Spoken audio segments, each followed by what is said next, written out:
In this video, I'm going to show you how you can change your password on Threads app. If this video helps, please like and subscribe. Now, to change your password is pretty simple. Just follow these steps. First, go and open your Threads app and then tap on your profile icon down below.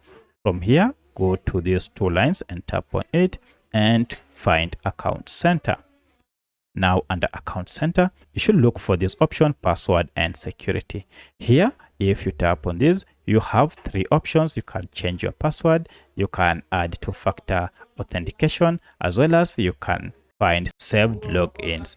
And now, if you tap on Change Password, first you'll be required to enter a security code that will be sent to your email before you can enter in your new password. However, if you created your account through your Facebook page or Instagram page, you will be able to see your current account. Just tap on it, and now you'll be required to create a new password for your account on Threads. So you can see, for my case, I created my page using my other social media account.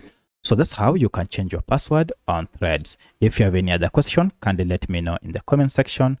Otherwise, thanks for watching, and let's meet in the next video.